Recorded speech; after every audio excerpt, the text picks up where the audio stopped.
Hello students, हमारे class में आपका वेलकम किया जाता है। हमने कोलॉइडल सॉल्व में आपको ये बताया था पिछले क्लास में कि कोलॉइडल सॉल्व होता क्या है, कोलॉइडी विलयन क्या होता है, ये बताया था हमने कहा था एक ऐसा विलयन, एक ऐसा सॉल्यूशन जिसमें पार्टिकल के साइज की जो रेंज है वो 1 नैनोमीटर से लेकर के कहाँ तक है, 1000 नैनोमीटर तक है। ठीक है, 1 नैनोमीटर से लेकर के 1000 नैनोमीटर के रेंज में जो पार्टिकल साइज है, और साथ साथ इन पार्टिकल्स पर जो चार्ज होता है, जो आवेश होता है, वो कौन सा होता है, सिंगल होता है। अगर प्लस होगा तो सभी पार्टिकल्स पर प्लस आवेश होगा, माइनस होगा तो सभी पर माइनस आवेश होगा, माइनस चार्ज होगा तो सभी पार्टिकल्स पर माइनस चार्ज होगा। तो ये था कोलॉइडल सॉल्व। अच्छी तरह से आप उस वाली वीडियो में जाके देख सकते हैं। इस क्लास में हम बात करेंगे क्लासिफिकेशन ऑफ कोलॉइडल सॉल्व। ये कोलॉइडल सॉल्व कितने टाइप का होता है, आइए देखते हैं। कोलॉइडल सॉल्व यानी classification of colloidal solve. Classification of colloidal solve.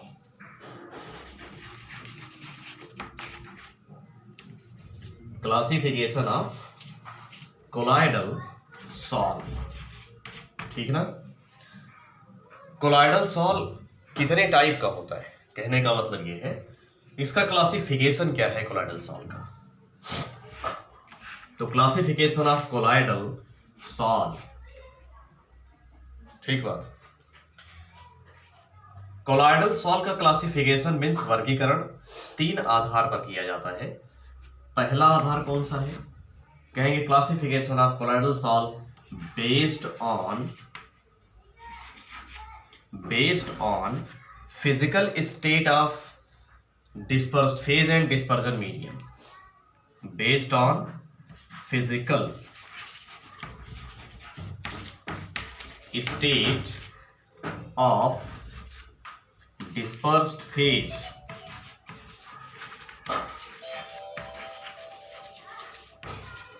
and dispersion medium. Dispersed phase and dispersion medium, ठीक है। एक बेसिस ये हो गई।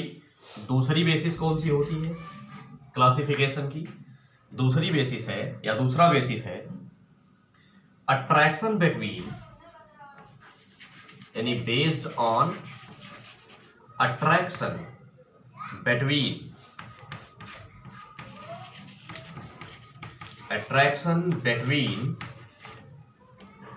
dispersed phase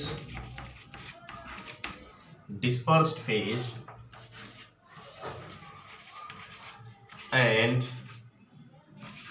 dispersion medium.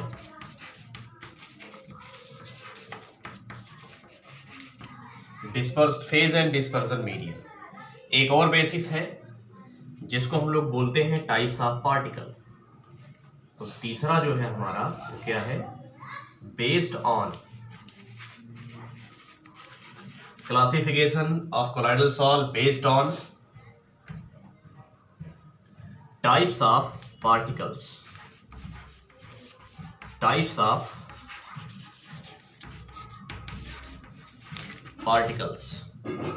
इसको जो पार्टिकल का टाइप हमने लिया वो किस तरह का लिया है, वो हमने साइज के बेसिस पर लिया है कि भाई पार्टिकल बहुत छोटा है या मीडियम साइज का है, ठीक है।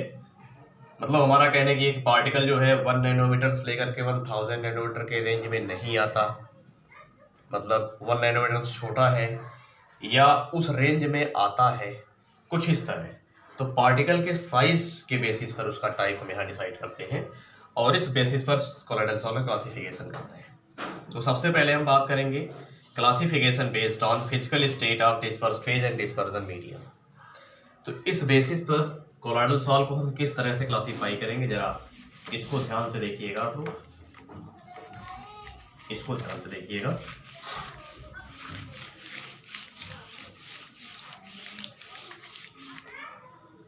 तो इस बेसिस पर जो हमारा ये वाला बेसिस है इसको देख लीजिए।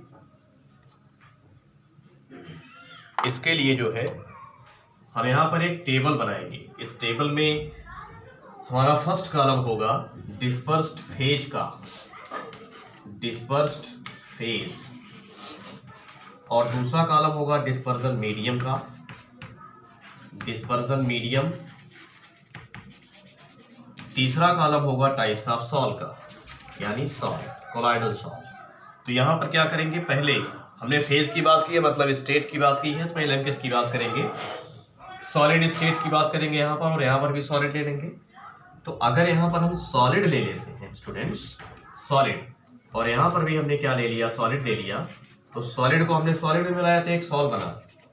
इसी तरह से यहां पर क्या ले लिया, लिक्विड ले लिया, इसको मिलाया सॉलिड में तो यहां पर भी एक सॉल बना।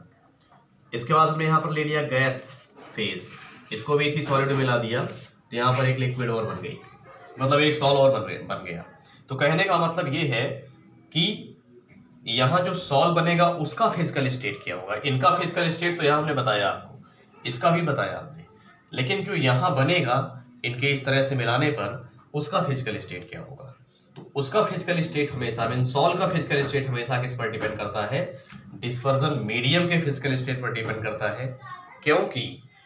क्योंकि जो डिस्पर्जन मीडियम है इसकी क्वांटिटी हमेशा डिस्पर्स्ड फेज से ज़्यादा होती है सॉल के अंदर, ठीक है। यानी सॉल के अंदर जो इसकी क्वांटिटी है, जो इसका जो अमाउंट है वो हमेशा इन सब से ज़्यादा होता है। तो एक सॉल हमारा बनेगा सॉलिड टू सॉलिड सॉल, दूसरा बनेगा लिक्विड टू सॉलिड सॉल, तीसरा बनेगा गैस टू सॉलिड सॉल, ठीक है। इसी प्रकार अगर यहाँ पर अब की बार हम क्या ले लें, डिस्पर्जन मीडियम का लिक्विड स्टेट ले लें, फिर इसका तीनों स्टेट लेकर के मिलाएंगे तो फिर 3 प्रकार का और मिल जाएगा, कुल 6 हो जाएंगे, 3 ये 3 यहाँ 6। फिर हम क्या करेंगे, इसका गैस फेज लेंगे, फिर उसमें इसके तीनों स्टेट को मिलाएंगे। जब तीनों स्टेट को मिलाएंगे हम तो वहां पर फिर 3 प्रकार का बनेगा। इस तरह से कुल 9 प्रकार के कोलॉइडल सॉल बनने चाहिए, लेकिन 9 प्रकार के नहीं बनते। बनते कितने प्रकार के हैं, 8 प्रकार के बनते हैं, ठीक है। जो यहाँ पर लास्ट में केस आएगा गैस टू गैस वाला, यानी यहाँ इसका हम गैसियस फेज लिए और यहाँ भी गैसियस फेज लिए, दोनों को मिलाया हमने तो एक गैसियस मिक्सचर मिला, और गैसियस मिक्सचर जो है होमोजेनस मिक्सचर बन जाएगा। इस वजह से उसको हम कोलॉइडल सॉल नहीं मानेंगे। जैसा कि हमने आपको पहले ही बताया है कि कोलॉइडल सॉल किस तरह का मिक्सचर होता है, तो ये होता है हेट्रोजेनस मिक्सचर, ठीक है। ये हेट्रोजेनस मिक्सचर होता है। हेट्रोजेनस मिक्सचर का मतलब क्या होता है, असमांगी मिश्रण, ठीक है। असमांगी या इसको विषमांगी कह सकते हैं, मतलब मिश्रण 2 प्रकार का होता है, समांगी मिश्रण और विषमांगी मिश्रण। तो ये हमारा किस प्रकार का है, विषमांगी मिश्रण है, ठीक है। तो इस क्लास में हम इतना ही रखते हैं। Okay students.